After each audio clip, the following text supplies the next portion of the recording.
नमस्कार दोस्तों, मैं विजय तिवारी। स्वागत है आपका हमारे YouTube channel the books society में, जहां हम आज एक और किताब की श्रृंखला को शुरू करेंगे। किताब का कोड होगा BHIE 141।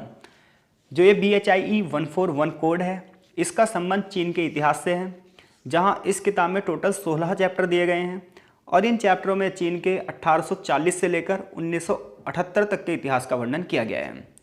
इस किताब को पढ़ने के बाद जो आपको पता चलेगा वो ये पता चलेगा कि जो आधुनिक चीन है, जो मॉडर्न चाइना है, इसकी शुरुआत कहाँ से होती है, किन किन राजवंशों ने चीन पर शासन किया था, चीन में कौन कौन से प्रमुख विद्रोह हुए और यूरोपियन देशों ने कैसे चाइना को कंट्रोल किया और चाइना कैसे इस कंट्रोल से बाहर निकला।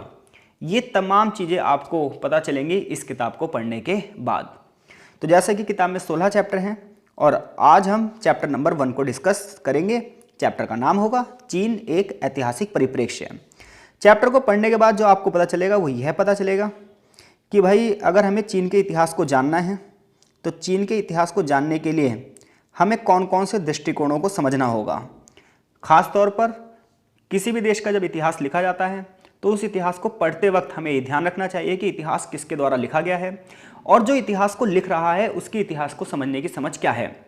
तो जब आप चीन के इतिहास को पढ़ोगे तो एक आएगा वेस्टर्न दृष्टिकोण और एक होगा चाइना का दृष्टिकोण, यानी कि एक होगा पश्चिमी दृष्टिकोण और एक होगा मॉडर्न दृष्टिकोण, जो कि चाइना के लोगों अपने आप में बताएंगे, जिसे आगे चैप्टर में बहुत अच्छे से डिस्कस किया गया है।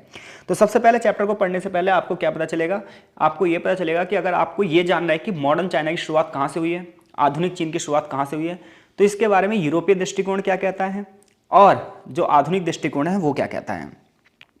दूसरी चीज आपको इस चैप्टर को पढ़ने के बाद यह पता चलेगी कि चीन के इतिहास में कौन कौन सी ऐसी घटनाएं हुई जिन्होंने पूरी तरीके से चाइना के पॉलिटिक्स को पलट दिया। लास्ट में चैप्टर में यह बताया जाएगा छिंग राजवंश के बारे में, क्योंकि ये अंतिम वंश था जिसने चीन पर शासन किया। उसके बाद राजतंत्र यहाँ पर खत्म हो जाएगा और यूरोपियन शक्तियाँ पूरी तरीके से चीन पर हावी हो जाएंगी। और लास्ट में चैप्टर में पढ़ेंगे कि 19वीं सेंचुरी में चीन का विश्व के साथ किस प्रकार से संबंध था। क्या चीन की कनेक्टिविटी और देशों के साथ थी या नहीं थी, थी तो कैसी थी, नहीं थी तो क्यों नहीं थी। तो ये तमाम चीज़ें आपको इस चैप्टर में पढ़ाई जाएगी। चलिए शुरू करते हैं। सबसे पहले चैप्टर की एक प्रस्तावना दी गई है और प्रस्तावना कुल मिलाकर आपको यही बताएगी कि चैप्टर में आप क्या पढ़ेंगे। पहला टॉपिक हमारे विषय का यहाँ से शुरू होता है कि चीन के बारे में हमारी बदलती समझ। तो देखिए, यहाँ इस पैराग्राफ में हमें ये बताएगा कि जब हम चीन के इतिहास को जानने का प्रयास करते हैं तो शुरुआत में हमारे पास लिमिटेड सोर्स थे। चीन के इतिहास को जानने के बारे में हमारे पास क्या थे, लिमिटेड सोर्स थे। और वो सोर्स किसने लिखे थे, वो सोर्स लिखे थे यूरोपियंस ने। वो सोर्स किसने लिखे थे, वो सोर्स लिखे थे यूरोपियन ने, यानी कि पश्चिमी देशों ने। तो ये जो चीन के बारे में जब हमें जानना था, चीन के इतिहास के बारे में जानना था, तो हम पहले किस पर निर्भर थे, पूरी तरीके से वेस्टर्न थिंकर्स पर। तो ये जो वेस्टर्न हिस्टोरियन थे, यानी कि पश्चिमी लोग थे, ये इनके इतिहास लिखने के ना तरीके अलग थे। कैसे अलग थे, तो देखो, वेस्टर्न लोगों ने जिस भी देशों का इतिहास लिखा उसमें ये दिखाया गया है कि वेस्टर्न लोग ऊंचे हैं और उस देश के लोग नीचे हैं। एशिया के देश, अफ्रीका के देश और साउथ अमेरिका के जो देश हैं ये बहुत गरीब हैं, पिछड़े हुए हैं, इनका कल्चर बेकार है, इनकी सोसाइटी बेकार है, इनकी सिविलाइजेशन बेकार है, यानी कि इनकी सभ्यता अच्छी नहीं है, इनके पास आगे बढ़ने के लिए अवसर नहीं है, ये आगे बढ़ना चाहते ही नहीं है। ऐसा यूरोपियन सोचते थे और ऐसा करके उन्होंने लिखा भी है। सेम चाइना के बारे में भी उन्होंने ऐसे लिखा है। तो यूरोपियन लोगों ने अपने आप को सर्वश्रेष्ठ दिखाने के लिए इस प्रकार से लिखा है कि वो सर्वश्रेष्ठ हैं और वो शासन करेंगे, बाकी लोग शासन करने का मादा ही नहीं रखते, शासन करने की लोगों में क्षमता ही नहीं है। तो जब आप 1840 से लेकर 1978 तक चाइना के इतिहास के बारे में पढ़ेंगे तो आपको ये जानना पड़ेगा कि आधुनिक चीन की शुरुआत कहाँ से होती है।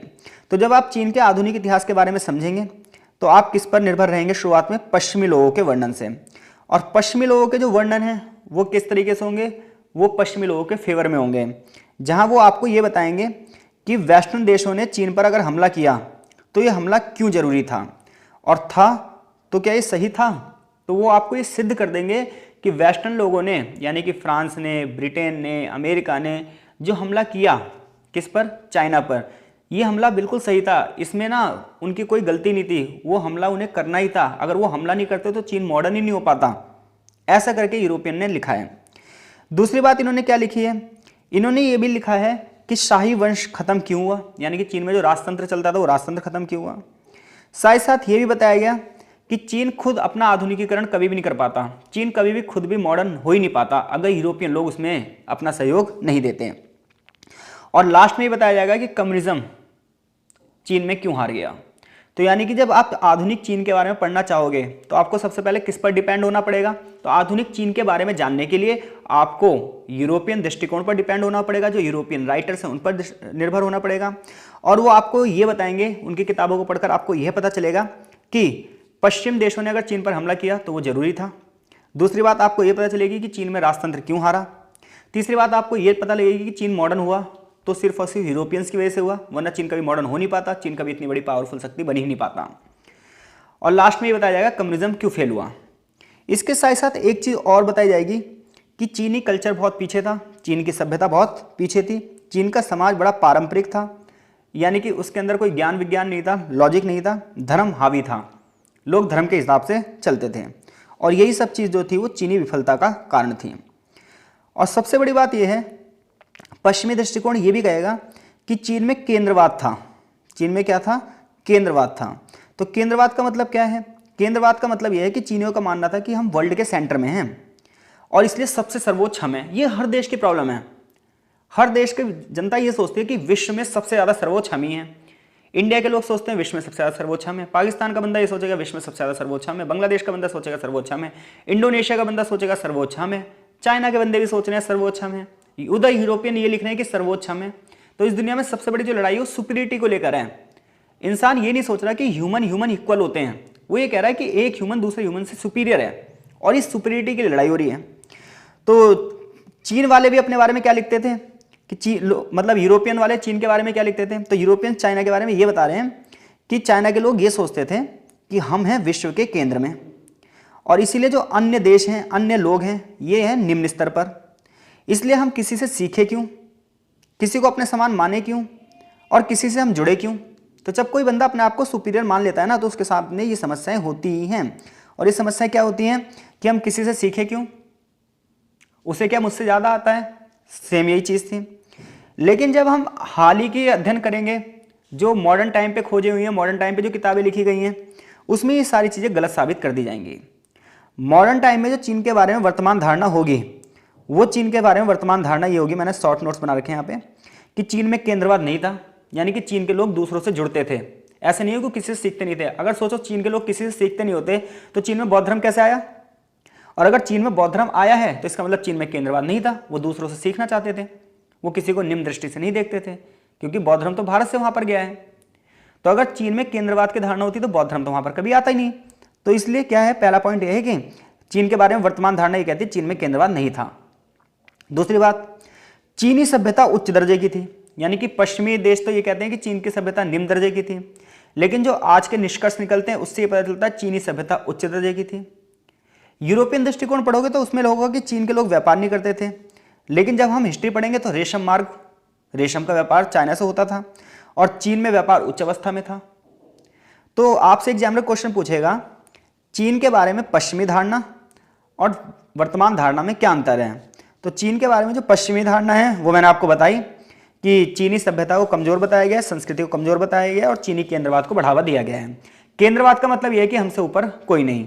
लेकिन जब आप वर्तमान धारणा पढ़ोगे चाइना के बारे में, तो चाइना के बारे में वर्तमान धारणा यह है कि चीन में केंद्रवाद नहीं था। अगर केंद्रवाद होता तो बौद्ध धर्म उन्होंने कैसे सीखा। चीनी सभ्यता उच्च दर्जे की थी और चीनी व्यापार उच्च अवस्था में था। ये तमाम चीज़ें वर्तमान धारणा में हैं।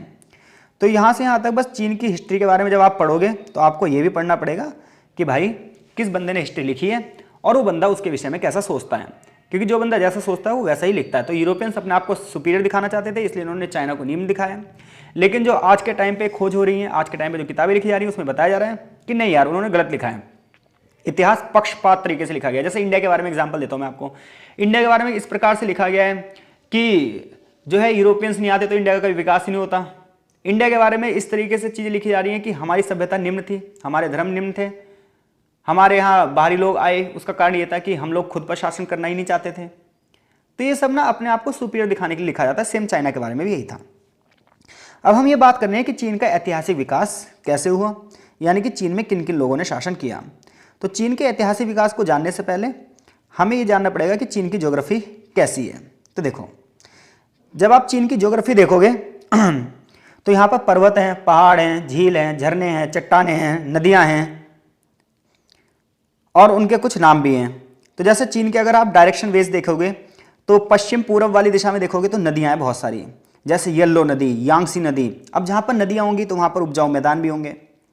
ये बात ध्यान रखना, किसी भी देश की राजनीति और इतिहास उसकी ज्योग्राफी से प्रभावित होता है।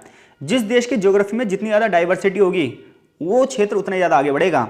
और चीन की ज्योग्राफी में भी डाइवर्सिटी बहुत ज़्यादा थी, विविधताएं बहुत ज़्यादा थी, बहुत बड़ा आकार था। चीन आज विश्व में तीसरे नंबर पे है, सबसे बड़े देशों में से एक है। ठीक है, माफ़ कीजिएगा, चौथे नंबर पे है। पहले पे रशिया है, फिर कनाडा है, फिर यूएसए, तब चाइना का नंबर आता है। इसके साथ अनेक जलमार्ग भी हैं। ठीक है, एक लंबा इसका कोस्टल एरिया है, समुद्र से जुड़ा हुआ एरिया है। इसके सर्दर्न पार्ट में पहाड़ भी हैं, दक्षिण और दक्षिण पश्चिम भाग में घने जंगल वाली पहाड़ियां भी हैं। आगे चलकर तिब्बत का पठार शुरू हो जाता है, हिमालय की पर्वत श्रृंखलाएं इससे जुड़ी हुई हैं और एक बहुत बड़ा रेगिस्तानी क्षेत्र है। ये किसकी ज्योग्राफी है? चाइना की ज्योग्राफी है। चाइना की अगर हम हिस्ट्री की बात करें तो शुरुआत में जो खोजें हुई, जो आर्कियोलॉजिस्ट ने खोजें करी, यानी कि पुरातत्व जो सामग्री मिली। अब ये पुरातात्विक सामग्री क्या होती है? तो देखो, जमीन के नीचे खुदाइयों से जो सामान मिलते हैं, जैसे चित्रकारी के सामान मिल गए, गुफाएं मिल गई, घर टूटे फूटे मिल गए, या फिर कॉइन्स मिल गए यानी कि सिक्के मिल गए, अभिलेख मिल गए, औजार मिल गए, बर्तन मिल गए। इस आधार पर इतिहासकार इतिहास का निर्माण करते हैं। तो हाल ही के दशक में यानी कि पिछले कुछ वर्षों में चीन के बारे में जो भी सामग्रियां मिली हैं उससे पता चलता है कि कहीं ना कहीं चीन का इतिहास लगभग आज से 3000-4000 ईसा पूर्व पहले का है। यानी कि 6000-7000 साल पुराना इतिहास चाइना के बारे में पता चलता है, जिससे पता चलता है कि चीन की सभ्यता भी सबसे पुरानी सभ्यताओं में से एक थी, कांस्य युगीन सभ्यता थी। सबसे बड़े व्यापारिक क्षेत्र पर जो सामान मिला है वो चीन के आन्यांग क्षेत्र से मिला है। और यहीं से पता चलता है कि चीन में जो पहला शासक वंश था वो था शांग वंश। तो यहाँ से यहाँ तक हमने चीन की ज्योग्राफी के बारे में पढ़ा और ये भी पता चला कि आगे चलकर जो खुदाइयाँ हुई हैं वहाँ से हमें चीन के राजाओं के बारे में पता चलता है, जहाँ मैंने यहाँ पे कुछ मेन वंश लिखे हुए हैं। तो ये इतिहास से जो जानकारी मिली है उसके हिसाब से हमें ये पता चला है कि चीन में जो सबसे पहला वंश था वो था शांग वंश। शांग वंश का इतिहास 0 से पहले यानी कि 1600 BCE से लेकर 1050 BCE तक चला। शांग वंश के बाद सत्ता आई जोउ वंश की। जोउ वंश ने सबसे लंबे समय तक शासन किया, लगभग 700-800 सालों तक। ठीक है, तो सबसे पहले कौन सा वंश आया चाइना में? शांग वंश आया। फिर कौन सा वंश आया? जोउ वंश आया। फिर कौन सा वंश आया? छिन वंश आया। फिर हान वंश आया। हान वंश के बाद छा वंश आएगा और छा वंश के बाद भी बहुत सारे वंश आएंगे, जिनमें से कुछ के नाम ऐसे सुई, तांग, पांच, शुंग, युआन, मिंग, ये कुछ इस प्रकार के वंश होंगे।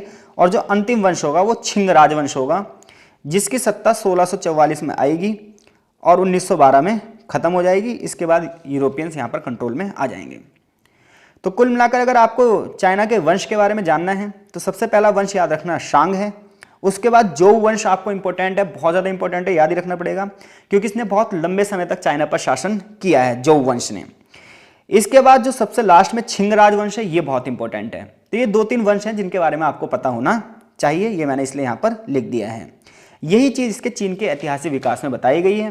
तो चीन के ऐतिहासिक विकास हमने चीन की ज्योग्राफी जान ली, ये भी बता दिया है हमने कि चीन में कौन कौन से वंशों ने शासन किया है।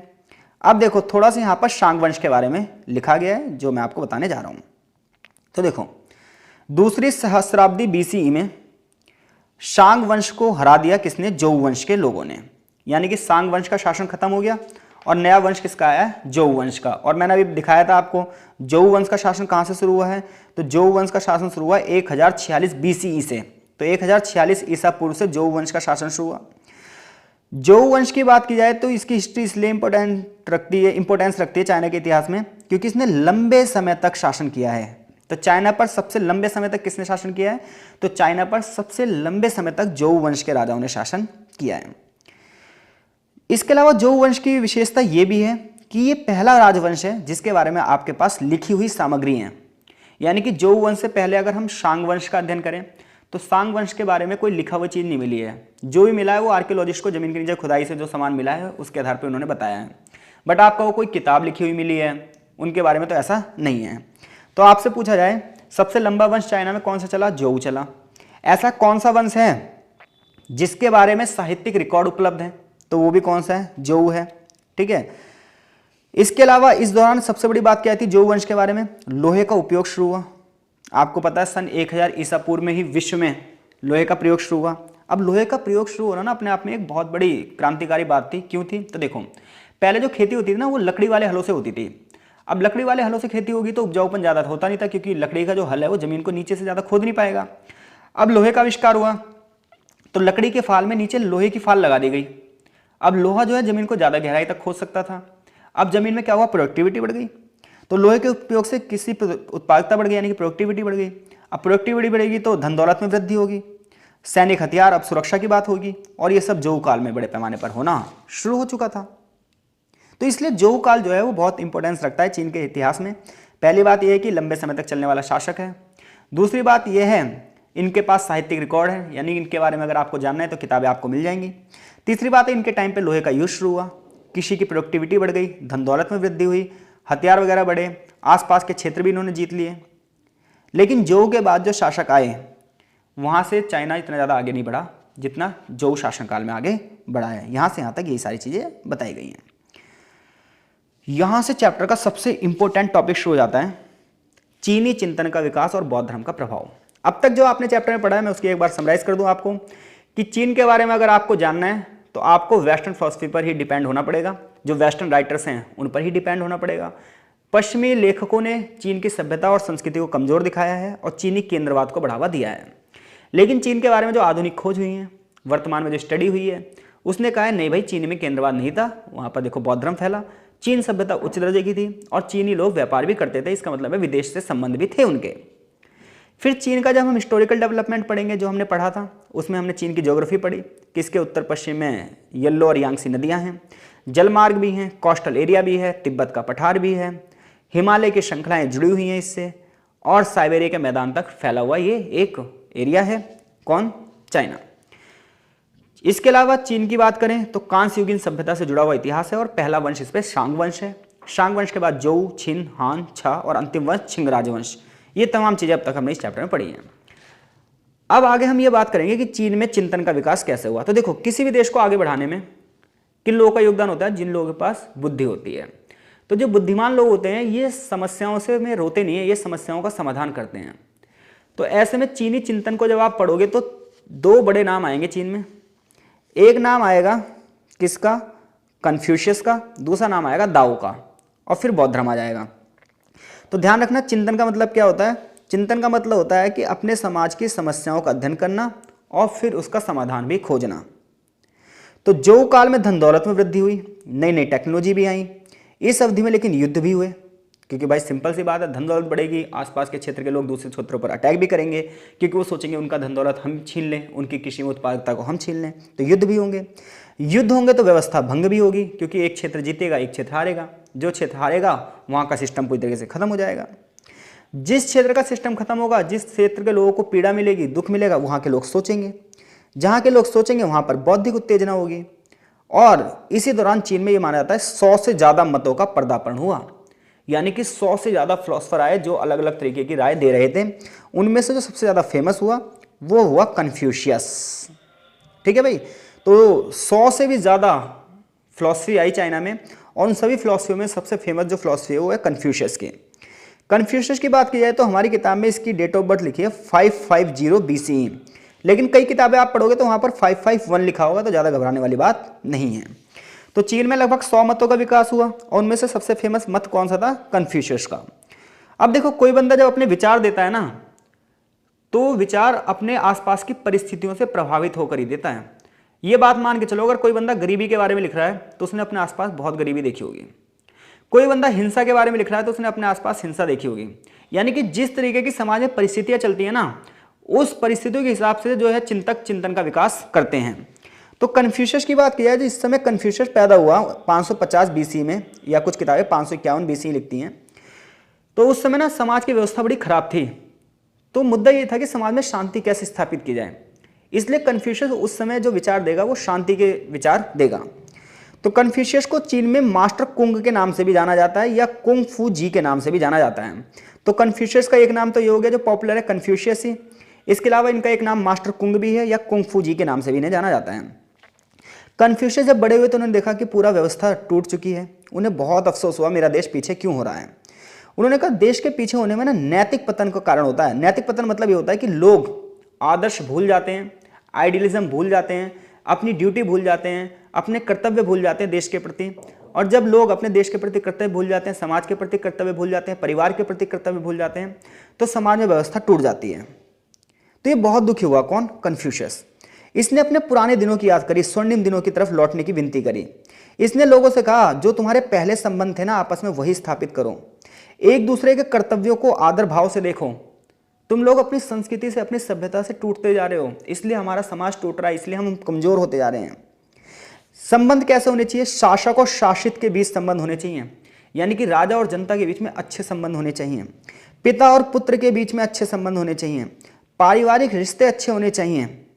और सबसे बड़ी बात जो इन्होंने कही कि कोई व्यवस्था जब ही समृद्ध हो सकती है, कोई व्यवस्था जब ही आगे बढ़ सकती है जब प्रतिभाशाली लोग देश पर शासन करेंगे। जिस देश में प्रतिभाशाली लोग देश पर शासन नहीं करेंगे उस देश की व्यवस्था तो टूटेगी ही टूटेगी। ऐसा किसका था? कन्फ्यूशियस का मानना। कन्फ्यूशियस कहता है कि जो ये प्रतिभाशाली गुण हैं ये पुरुषों के लिए जन्म पर आधारित नहीं होते, बल्कि ये शिक्षा और योग्यता पर आधारित होते हैं। जो बंदा शिक्षा के माध्यम से योग्यता अर्जित करता है वो क्या करता है, उसकी सरकार अच्छी होती है। लेकिन कोई बंदा धर्म के आधार पर यह कह दे कि हाँ भाई मैं सरकार बनूंगा, पितृवंशिकता के आधार पर सरकार बनाएगा, वो ये कहेगा मेरे पिता राजा थे तो मैं भी राजा बनूंगा, चाहे उसके अंदर वो गुण हो या ना हो, ऐसा बंदा देश के लिए बड़ा खोखला होता है, वो देश को खोखला कर देता है। तो कन्फ्यूशियस दर्शन की विशेषताएं यही थी कि हर एक बंदा अपने कर्तव्यों को फॉलो करे और अपने संबंधों को स्थापित करे। जैसे राजा और प्रजा में अच्छे संबंध हो, लेकिन राजा कैसा होना चाहिए? प्रतिभाशाली होना चाहिए, जनता को समझने वाला होना चाहिए, शिक्षित होना चाहिए, उसके उद्देश्य उच्च होने चाहिए, सद्गुण होना चाहिए। दूसरी बात यह है कि पिता पुत्र के बीच में संबंध अच्छे होने चाहिए। हर एक व्यक्ति को अपनी पारिवारिक और सामाजिक जिम्मेदारी को निभाना पड़ेगा। इतना ही नहीं, व्यवस्था जब भी आएगी जब हम संबंध पहले की तरह स्थापित कर देंगे। तो कुल मिलाकर कन्फ्यूशियस ने कहा कि उसका समाज पीछे इसलिए जा रहा है क्योंकि नैतिकता खत्म होती जा रही है। आगे चलकर कन्फ्यूशियस का एक शिष्य आया जिसका नाम था मैंशियस। उसने इस तर्क को और बढ़ाया और उसने कहा कि अगर एक राजा जो गलती से राजा बन जाए लेकिन वो सदाचारी ना हो, गैर सदाचारी हो, तो जनता को विद्रोह करने का अधिकार है, यानी कि जनता ऐसे राजा को उस सत्ता से हटा सकती है। कन्फ्यूशियस की बात करें तो कन्फ्यूशियस इतना बुद्धिमान था कि उस समय के जो राजा थे उसने उसे अपना निजी सलाहकार बना लिया। तो कन्फ्यूशियस स्थानीय शासक के एक शिक्षक भी बन गए और एक सलाहकार भी बन गए। उनकी बातें उनके शिष्यों द्वारा बाद में इकट्ठी की गई और एक किताब में लिखी गई जिस किताब का नाम था एनालेक्टस या फिर अनालेक्टस। ठीक है भाई। तो कन्फ्यूशियस के विचार कौन सी किताब में लिखे गए? एनालेक्टस में लिखे गए हैं। उन्होंने किसी धर्म पर विचार नहीं दिया, उन्होंने सामाजिक व्यवस्था पर विचार दिया, इसलिए वो फेमस हो गए। क्योंकि अगर कोई वो एक विशेष धर्म पर विचार देते ना तो उस धर्म के लोग उन्हें मानते, बाकी लोग उन्हें नहीं मानते। जैसे स्वामी विवेकानंद को भारत में क्यों माना जाता है? क्योंकि उन्होंने किसी एक विशेष धर्म पर अपनी बात नहीं की, उन्होंने समाज के बारे में बात करी है। सेम कन्फ्यूशियस भी समाज के बारे में बात कर रहा है, किसी एक धर्म की बात नहीं कर रहा है।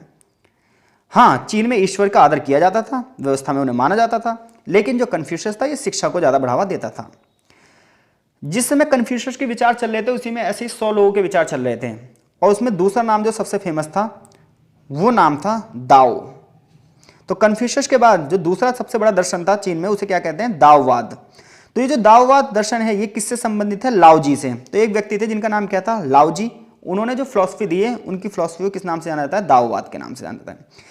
इनकी जो किताब है वो है दाओ दे जिंग। तो एक बार बताओ कन्फ्यूशियस के क्या क्या नाम थे? पहले पुराना वाला रिकैप कर लेते हैं। तो कन्फ्यूशियस का नाम था मास्टर कुंग या कुंग फू जी। उनकी किताब का नाम क्या था? एनालेक्टस था। हालांकि वो किताब उन्होंने नहीं लिखी थी, उनके शिष्यों ने लिखी थी।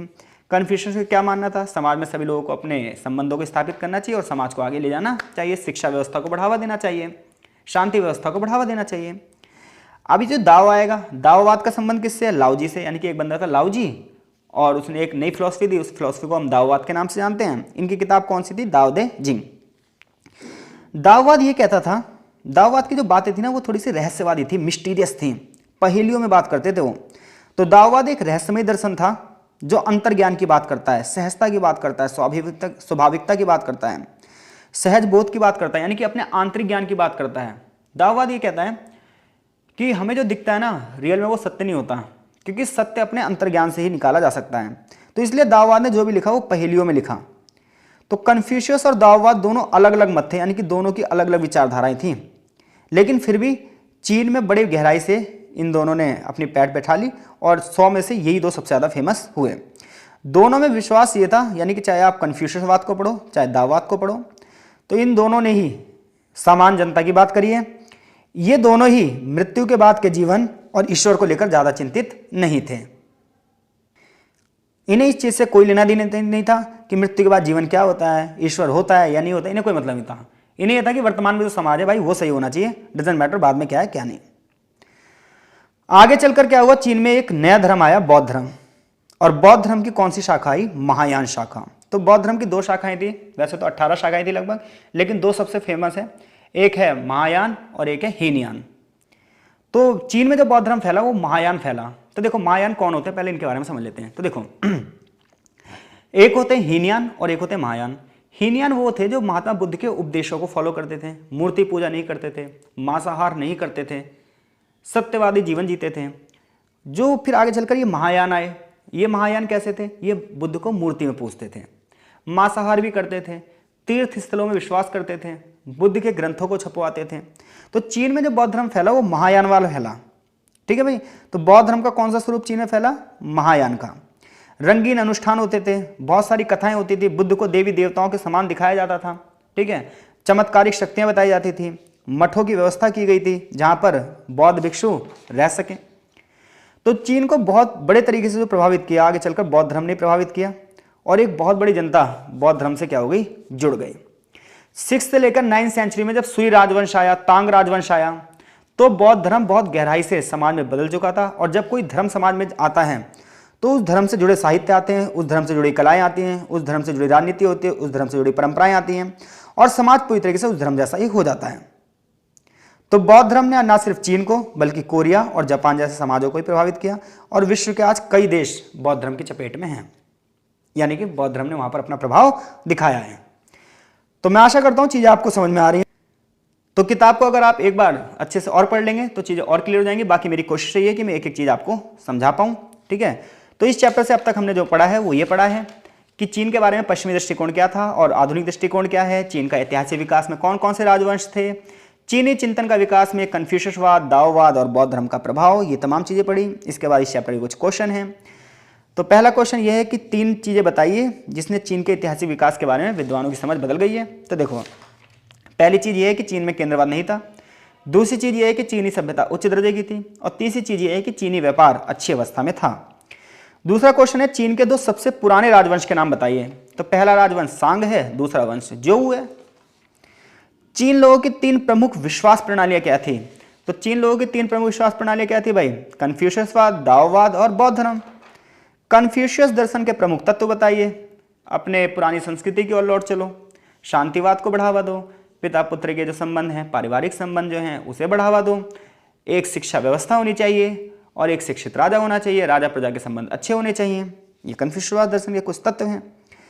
तो मैं आशा करता हूँ यहाँ तक चैप्टर आपको समझ में आ गया है। इसके बाद का जो चैप्टर है हम इस चैप्टर के भाग 2 में चर्चा करेंगे, जहाँ हम ये पढ़ेंगे कि चीन में शाही राज्य की स्थापना कैसे हुई और आसपास के लोगों ने किस तरीके से चाइना पर अटैक करना शुरू कर दिया। इसके बाद इस चैप्टर में हम ये भी पढ़ेंगे कि 19th सेंचुरी से पहले चाइना की सोसाइटी कैसी थी और उसकी इकोनॉमी कैसी थी। और लास्ट में हम इस चैप्टर के पढ़ेंगे छिंग राजवंश के बारे में और यहीं ये चैप्टर खत्म हो जाएगा। तो मिलते हैं आपसे इस चैप्टर के भाग 2 में। तब तक के लिए आपका बहुत बहुत धन्यवाद।